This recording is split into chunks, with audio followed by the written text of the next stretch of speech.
Students, good morning to all. हमारा जो 11th class में और 8th क्लास के लिए पार्ट्स ऑफ स्पीच का टॉपिक हमारा चला हुआ है, तो उसका आज हम करेंगे 6th पार्ट, यानी पार्ट्स ऑफ स्पीच का 6th पार्ट करेंगे हम। प्रेपोजिशन। प्रेपोजिशन जो होता है ये दो शब्दों से मिलकर बना होता है, प्री प्लस पोजिशन। यानी प्री मीन्स पहले, पोजिशन कोई भी स्थिति कि पहले कोई स्थिति किसी के आगे लग के उसकी स्थिति को बताना जो होता है वो प्रेपोजिशन होता है। और ये क्या कहता है, प्रेपोजिशन कौन से शब्द होते हैं जो रिलेशन बताते हैं नाउन, प्रोनाउन, वर्ब, एडजेक्टिव के बीच में एक दूसरे के साथ रिलेशन को बताते हैं। तो हमारा जो ये टॉपिक है प्रेपोजिशन का, पार्ट्स ऑफ स्पीच का 6th पार्ट, उसमें ये 8th और 11th क्लास के लिए तो पार्ट्स ऑफ स्पीच टॉपिक ही है, लेकिन 9th क्लास में अकेला प्रेपोजिशन से है हमारा। प्रेपोजिशन और एडवर्ब ये दो पार्ट्स ऑफ स्पीच से पार्ट लिए गए हैं 9th में। तो 9th के लिए जो हमारा प्रेपोजिशन है ये अलग से वो अपना नोटबुक में राइट डाउन कर सकते हैं, क्योंकि प्रेपोजिशन 9th क्लास में इंग्लिश ग्रामर का एक टॉपिक है। तो अब करते हैं प्रेपोजिशन की जो डेफिनेशन है वो क्या है। Preposition is made of 2 words. Preposition जो है 2 शब्दों से मिलकर बना है, pre and position. Pre means पहले और पोजिशन स्थिति। दीज आर सच वर्ड्स, ये मीन्स दीज मीन्स यहाँ पे prepositions are such words which make a relation among noun, pronoun, verb and adjectives. तो ये क्या करते हैं, ये नाउन यानी संज्ञा, प्रोनाउन सर्वनाम, वर्ब क्रिया एंड एडजेक्टिव विशेषण, इनका आपस में क्या करते हैं, रिलेशन बताते हैं, संबंध को बताते हैं। जैसे on, off, in, into, under, over, at, by, inside, between, of, since, for, with, within, beside, besides, ऐसे बहुत सारे जो है वर्ड्स होते हैं जो किसी डायरेक्शन को, कहीं पे जो है पोजीशन को, कहीं टाइम शो करते हैं, कहीं प्लेस शो करते हैं। तो अलग अलग ये यूज होती हैं हमारे प्रेपोजिशन वर्ड्स। तो अब हम करते हैं हमारा फर्स्ट जो प्रेपोजिशन है वो ऑन। ऑन क्या होता है, फर्स्ट करता है टू शो सरफेस। किसी सरफेस को दिखाने के लिए जब हम यूज़ करते हैं तो ऑन जो प्रेपोजिशन है उसका यूज होता है। जैसे the book is on the table, जो बुक है वो किसके ऊपर है, टेबल पे। तो टेबल क्या हो जाती है, वो आपकी सरफेस। जैसे अब यहाँ पे हम बना देते हैं as,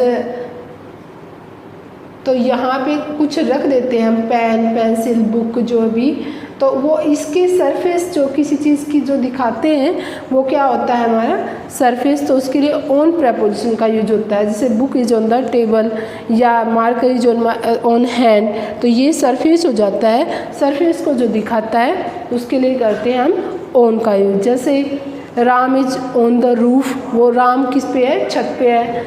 Ram is on the roof, Ram छत पर है। तो ऑन किस जो सरफेस किसी की बनती है, यहाँ पे सरफेस रूफ का। तो फर्स्ट जो ऑन का यूज होता है वो किसको दिखाता है, सरफेस को। नेक्स्ट है to show day and date. On का यूज होता है वो किस लिए, कहाँ पर होता है, जब किसी दिन को, डे को, संडे, मंडे, ट्यूसडे, और किसी डेट को, कोई भी डेट जो होती है तो उसको दिखाने के लिए ऑन का यूज होता है। जैसे सी विल कम ऑन मंडे, वो मंडे को आएगा, तो यहाँ पे डे दिखाया है। नेक्स्ट एग्जाम्पल है सी वॉज बॉर्न ऑन 26 जनवरी 1996, कि उसका जन्म 26 जनवरी 1996 को हुआ था। तो यहाँ पे ऑन ये किसको दिखा रहा है, डेट को। तो जो प्रेपोजिशन है वो क्या था, सेकंड पॉइंट हमारा, या तो डे को दिखाता है या डेट को दिखाता है।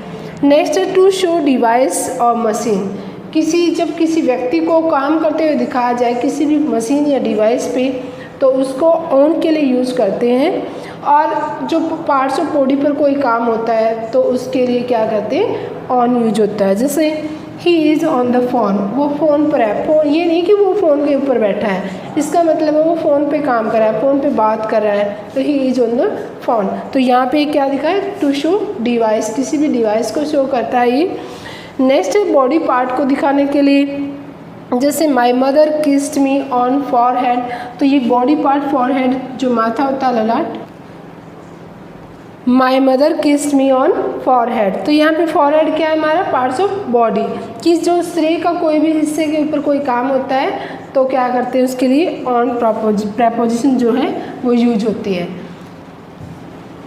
नेक्स्ट है हमारा upon, in place of on, यानी कि अपॉन जो है उसको ऑन की जगह पे यूज़ करते हैं, इन प्लेस ऑफ अपॉन, यानी कि ये बहुत ही, it is more formal than on की बजाय ज़्यादा फॉर्मल यूज़ लगता है।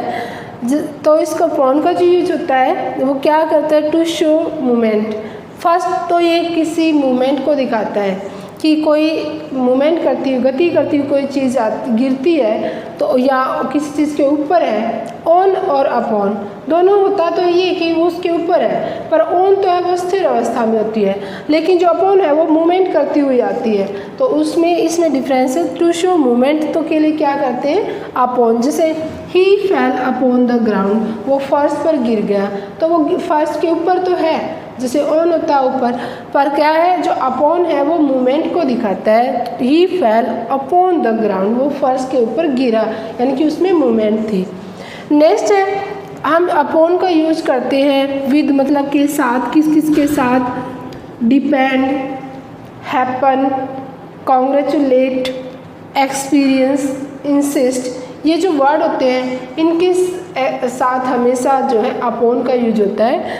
जैसे they congratulated him upon his success, तो कॉन्ग्रेचुलेटेड के साथ क्या आता है अपॉन। तो ये जो भी वर्ड है, depend, happen, congratulate, experience, insist, इन वर्ड्स के साथ हमेशा अपॉन जो प्रेपोजिशन है वो आती है। My whole future depended upon your decision, मेरा जो सारा फ्यूचर है वो आपके डिसीजन पे डिपेंड करता है, तो डिपेंड के साथ भी अपॉन, तो यानी कि जो अपॉन है वो इन वर्ड के साथ हमेशा लगती है।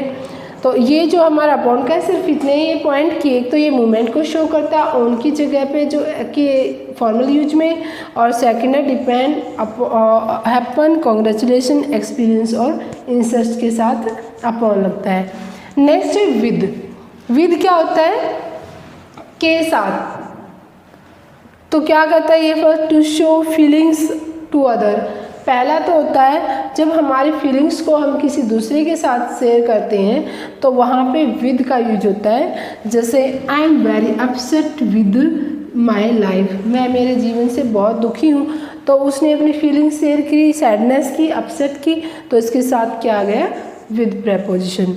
नेक्स्ट है जो हमारे फीलिंग्स हैं उन सबके साथ वैसे तो हम क्या करते हैं, विद प्रेपोजिशन यूज करते हैं। एक्सेप्शन पर अपवाद क्या होता है, ये अपवाद है, यानी कि इनके साथ नहीं आता, जो फीलिंग्स होती है, जैसे रूड के साथ टू प्रेपोजिशन आता है, पोलाइट के साथ टू प्रेपोजिशन आता है, और काइंड के साथ टू प्रेपोजिशन आता है। तो ये तीन जो है हमारे वर्ड ये एक्सेप्शन में आते हैं हमारे।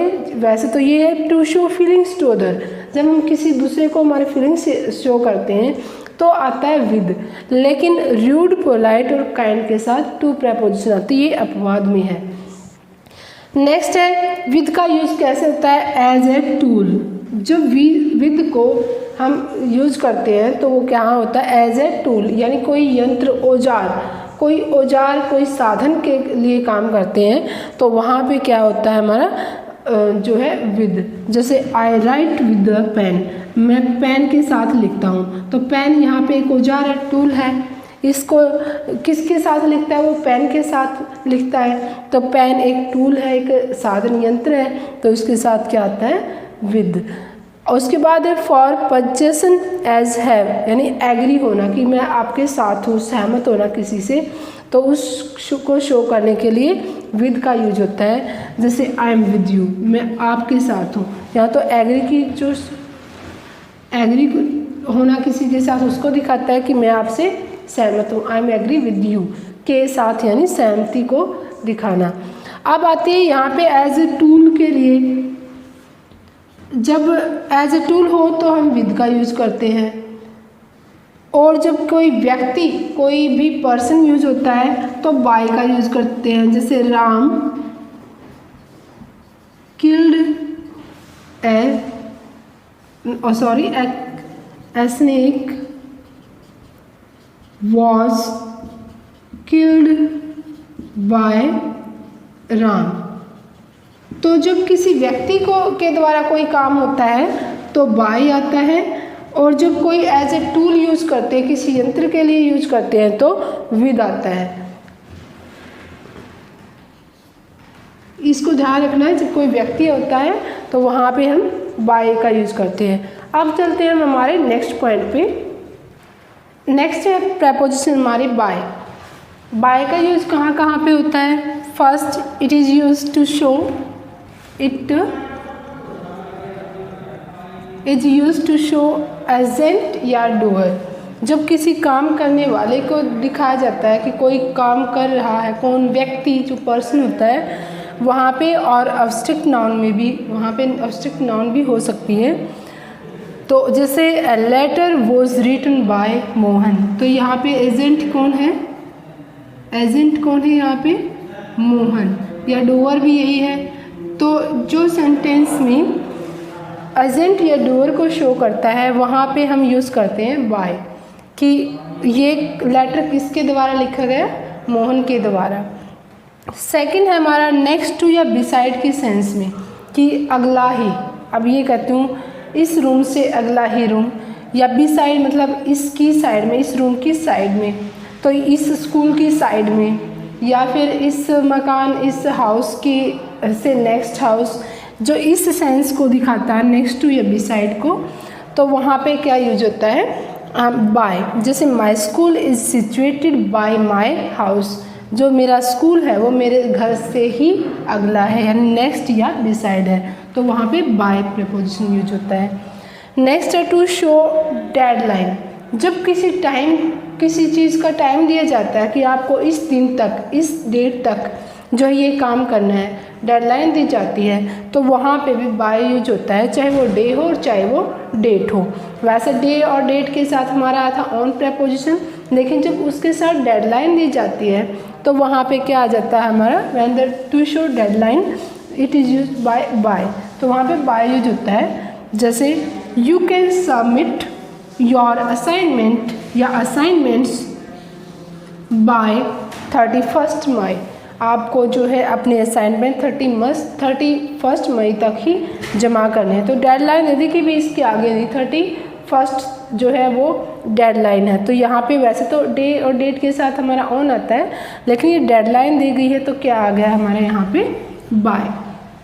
नेक्स्ट है मीन्स ऑफ ट्रैवल। जब कोई साधन दिखाया जाता है कि यात्रा करने का साधन, कि आप बस से, ट्रेन से, एयरवेज से किस तरह से जाते हो, तो वहाँ पे भी हम जो मीन्स ऑफ ट्रैवल दी जाती है, यात्रा को कोई साधन दिखाया जाता है, तो वहाँ पे भी बाय यूज होता है। जैसे आई गो टू स्कूल बाय बस, मैं बस के द्वारा जाता हूँ, तो मीन्स ऑफ ट्रैवल क्या है यहाँ पे? बस, और वहाँ उससे पहले क्या यूज किया हमने? बाय। तो बाय जो है वो कहाँ कहाँ यूज होता है? वह जब हम एजेंट या डोअर को शो करते हो, या फिर नेक्स्ट टू या बिसाइड की सेंस दी गई हो, या फिर डेडलाइन शो की गई हो, और मीन्स ऑफ ट्रैवल के द्वारा। तो ये सारे जो हमारे फॉर है पॉइंट, यहाँ पे बाय का यूज होता है। नेक्स्ट आती है हमारे प्रेपोजिशन ऑफ टाइम्स, जो होती हैं एट, इन और ऑन। तो इन प्रेपोजिशन ऑफ टाइम्स का कहाँ पे, किस जगह पे यूज करेंगे? वो है एट, इन और ऑन। तो जब हम टाइम जो दिया जाता है हमें, गिवन टाइम, किसी भी क्लॉक घड़ी में जो टाइम दिया जाता है, तो जो इसमें घड़ी में क्या क्या दिखाया जाता है? सेकंड होती है, मिनट होती है और आवर्स होते हैं। तो ये तीनों जब चीज़ दिखाई जाती है, मिनट्स, सेकंड और आवर, यानी मिनट, सेकंड और घंटे जब दिखाई जाती है, तो उनके साथ हमारी एट प्रीपोजिशन आती है। At, second, minute and hour, तो वहाँ पे आता है एट। जैसे द टीचर सेड, टीचर ने कहा I will see you at 3 o'clock, मैं आपको 3 बजे मिलूँगा। तो यहाँ पे क्या हुआ, the teacher said I will see you at 3 o'clock, तो यहाँ पे टाइम दिया है 3 बजे का, तो यहाँ पे आवर 3 बजे का जो टाइम दिया है, तो वहाँ पे क्या आ गया हमारा एट प्रपोजिशन। नेक्स्ट है the play will be started, जो खेल है वो शुरू होंगे एट 2:30 PM, तो 2:30 भी यहाँ पे जो है टाइम दिया गया है कि 2:30 मिनट दिखाई गई है, और एग्जैक्ट अगर टाइम दे दिया तो यहाँ पे 30 सेकेंड्स टाइम दे दिया जाए। तो इस तरह से जो मिनट, सेकंड और आवर्स जो होते हैं वहाँ पे एट प्रपोजिशन का यूज होता है। उसके बाद है हमारे घड़ी के टाइम को शो करने के लिए, घड़ी में मिनट, सेकंड और आवर्स को दिखाने के लिए एट, और जो कैलेंडर जो होता है हमारा कैलेंडर में हमारे क्या क्या होते हैं, ईयर्स होते हैं, मंथ्स होते हैं, डे होता है, डेट होती हैं। तो इनमें जो ईयर और मंथ होते हैं, ईयर और मंथ, इनको तो शो करता है, इनको शो करने के लिए तो इन प्रपोजिशन का यूज होता है। ईयर और मंथ को शो करने के लिए इन प्रपोजिशन का यूज होता है। जैसे India got independent in 1947, Bharat को आज़ादी 1947 में मिली, तो ये क्या हो गया हमारा ईयर 1947। अब मंथ है जो the first Olympic games held in 1924, जो ओलंपिक गेम्स थे वो 1924 में स्टार्ट हुए, 1924 में। तो यहाँ पे मंथ को, जो ईयर है उसको दिखाया गया है। अब ये जो हमारा डे और डेट को शो करे, he will come on Monday, वो मंडे को आएगा, तो यहाँ पे डे को शो कर रहा है जो ऑन प्रपोजिशन है। यहाँ पे जो है डेट को शो कर रहा है, ऑन प्रपोजिशन है। तो जहाँ पे ईयर और मंथ हो वहाँ पे हम यूज़ करते हैं इन, और जहाँ पे डे एंड डेट्स होते हैं वहाँ पे यूज़ करते हैं ऑन। तो एट, इन और ऑन, इन तीनों में आपको कंफ्यूज होने की ज़रूरत नहीं है, ये बिल्कुल ही सिंपल है। जब आप अपने माइंड में इस टेबल को करोगे कि जो टाइम जो हमारे क्लॉक में दिखाए जाते हैं, घड़ी के अंदर दिखाए जाते हैं, मिनट, सेकंड और आवर, वहाँ पे हम एट यूज करते हैं। और जहाँ पे कैलेंडर में होते हैं year, month and day and dates, तो इनके साथ क्या होता है हमारा ईयर और मंथ के साथ इन, और डे एंड डेट्स के साथ ऑन प्रपोजिशन यूज करते हैं। अब हम करते हैं हमारा नेक्स्ट पॉइंट। नेक्स्ट प्रपोजिशन है जो हमारी प्रपोजिशंस हैं, प्रपोजिशन ऑफ प्लेस, जो जगह, स्थान को दिखाती हैं, वो है इन, इनटू और एट। इन, इनटू और एट, ये तीनों जो है प्रपोजिशन ऑफ प्लेस होती हैं। तो इसमें जो है in is used with big towns, जो बड़े शहर होते हैं उसके लिए हम यूज़ करते हैं इन प्रपोजिशन का।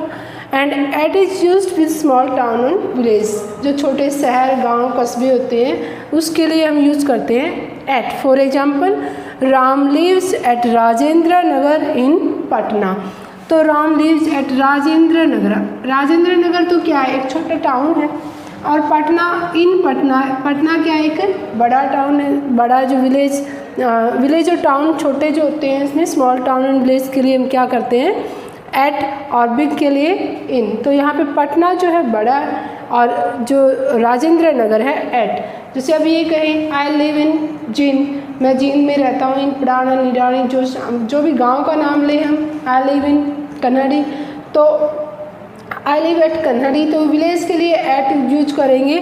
और जब ये कहे he live in America, Ram lives in Mumbai, तो ये बड़े जो शहर होते हैं उसके लिए हम क्या लगाएंगे इन प्रपोजिशन को। नेक्स्ट है इन और इनटू में क्या डिफरेंस है, इन और इनटू। जो इन होता है वो होता है जब इन किसी सब्जेक्ट के मोशन को दिखाता है, यानी when any subject is in motion, जब कोई सब्जेक्ट जो है मोशन में होता है, यानी कि गति में होता है, गति होती है, तो वहाँ पे हम यूज़ करते हैं इन का। And when subject has motion, जब गति होती है तो हम करते हैं इनटू का, और जब नो मोशन, कोई गति नहीं होती, नो मोशन, देन इन। तो for example, he is in the room, वो रूम में है, यानी कि वो रूम के अंदर है, किसी बड़ी जगह के अंदर जब छोटी चीज़ को दिखाते हैं तो वहाँ पे भी हम इन का यूज़ करते हैं। ही इज़ इन रूम, इन तो हो गया वो बिना मोशन के, वो रूम के अंदर था।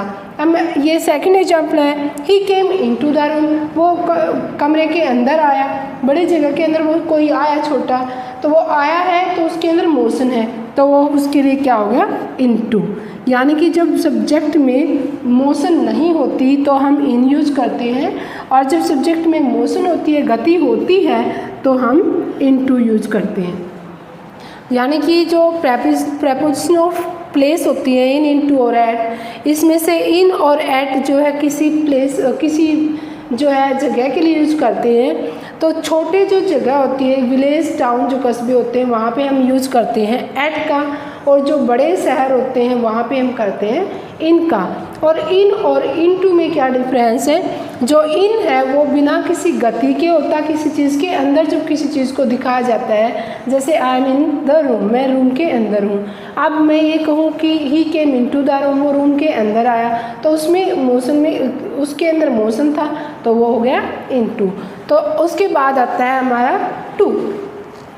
टू क्या होता है, और टुवर्ड्स दोनों ही हैं, टू और टुवर्ड्स दोनों का यूज़ करते हैं हम डायरेक्शन के लिए। लेकिन जब डायरेक्शन जो है कंफर्म होती है ना, तब तो यूज़ करते हैं हम टू का, और जब डायरेक्शन कंफर्म नहीं होती कि हमें किस तरफ क्यों जा रहा है वो वहाँ पे, तब हम करते हैं टुवर्ड्स का use. For example, he is going to school, वो स्कूल जा रहा है, यानी स्कूल उसकी डायरेक्शन है, स्कूल में जा रहा है वो। ये तो हो गया हमारा टू, यानी कि डायरेक्शन क्या है हमारी, कंफर्म है। अब है टुवर्ड्स का, डायरेक्शन नॉट कंफर्म, जब कंफर्म नहीं होती है डायरेक्शन कि वो कहाँ जा रहा है, तो ही इज़ गोइंग टुवर्ड्स स्कूल, वो स्कूल की तरफ जा रहा है, स्कूल में नहीं, स्कूल की तरफ जा रहा है, उसकी जो डायरेक्शन है वो कंफर्म नहीं है। तो दोनों में क्या होता है कि डायरेक्शन को शो करते हैं, लेकिन जब डायरेक्शन हमारी कंफर्म होती है तो टू का, जब डायरेक्शन कंफर्म नहीं होती तो हम क्या करते हैं, यूज टुवर्ड्स का। नेक्स्ट है लिमिट, एंडिंग पॉइंट या पीरियड जब दिया होता है किसी चीज़ का, पीरियड होना चाहिए कि वहाँ से वहाँ तक, इतने बजे से इतने बजे तक, उस दिन से उस दिन तक, तो वहाँ पे यूज़ करते हैं हम जो है टू का। जैसे वी वर्क 9 to 6, हम 9 से 6 बजे तक, यानी कि वो हमारे क्या होगी वहाँ पे पीरियड हो गया। उसके बाद मंडे टू सैटरडे, मंडे से सैटरडे तक, वो भी हमारा पीरियड हो गया, और एंडिंग पॉइंट भी हो गया 6 बजे तक ending point, Saturday ending point, और लिमिट दे दी 9 और 6 से, ना बाद में ना पहले। तो limit, ending point and period जब दिया जाता है तो वहाँ पे भी क्या यूज़ करते हैं, टू प्रेपोजिशन का यूज़ करते हैं। नेक्स्ट पॉइंट है to as an infinite purpose, जब किसी इनफाइनाइट यानी कि उसके ये नहीं पता कि निश्चित क्या है, या फिर उसका उद्देश्य क्या, पर्पज क्या, उद्देश्य क्या है, उसको दिखाने के लिए हम यूज़ करते हैं टू का। For example, I want to meet you, मैं आपसे मिलना चाहता हूँ, या फिर they came here to play, वो यहाँ खेलने के लिए आए हैं, तो वहाँ उसका पर्पज क्या है, प्ले करना। तो पर्पज को दिखाने के लिए हम टू प्रेपोजिशन का करते हैं यूज। और उसके बाद आता है हमारा नेक्स्ट जो प्रेपोजिशन है वो है फ्रॉम। फ्रॉम क्या होता है, एक तो फ्रॉम फर्स्ट पॉइंट है टू शो सेपरेशन, किसी अलग होने के जो भाव को दिखाता है। सेपरेशन मीन्स जुदाई, किसी चीज़ से अलग होना। जैसे an apple fell from the tree, एक जो एप्पल है वो पेड़ से गिरा। अब किसी चीज़ का किसी चीज़ से, दूसरी चीज़ से अलग होना, उसको बोलते हैं सेपरेशन। तो वो पेड़ से सेब अलग हो गया, तो वहाँ सेपरेशन दिखाया है। तो सेपरेशन को दिखाने के लिए क्या यूज़ करते हैं हम, फ्रॉम प्रेपोजिशन। नेक्स्ट है टू शो काज, कारण को। काज क्या था कि उसके कोई किसी को कुछ हुआ है तो उसको क्या काज था, उसको काज को, कारण को दिखाने के लिए क्या करते हैं हम, फ्रॉम का। जैसे he died from heart attack, वो किस वजह से मरा वो हार्ट अटैक से, तो उसका एक काज बताया है, तो वहाँ पे भी हम यूज़ करेंगे फ्रॉम प्रेपोजिशन का। नेक्स्ट है हम जो नोट करने का पॉइंट है, हमारा नोट जो है वो ये है कि जो टू एंड फ्रॉम है ये दोनों ही अपोजिट होते हैं एक दूसरे से। To and from are opposite to each other. To तो अब हम गिफ्ट देते हैं किसी को, तो वहाँ पे गिफ्ट पर कहाँ, जहाँ से गिफ्ट जाता है, हम किसी को देते हैं तो हम क्या लिखते हैं, फ्रॉम, जो अपना नाम लिखेंगे उसकी तरफ से। और जहाँ जाता है वहाँ करते हैं टू, कि किसके लिए है, तो वो बिल्कुल अपोजिट होगा। जहाँ से जाता है और जहाँ जाता है दोनों अपोजिट है, तो वहाँ पे हम क्या करते हैं, जहाँ से जाता है मतलब अलग हो रहा है उससे, तो मैं किसी को गिफ्ट देती हूँ, मेरे से गिफ्ट अलग हो रहा है तो सेपरेशन का भाव है तो फ्रॉम, और जिसके पास जाता है तो टू। तो ये है हमारा फ्रॉम का और जो है टू में डिफरेंस का।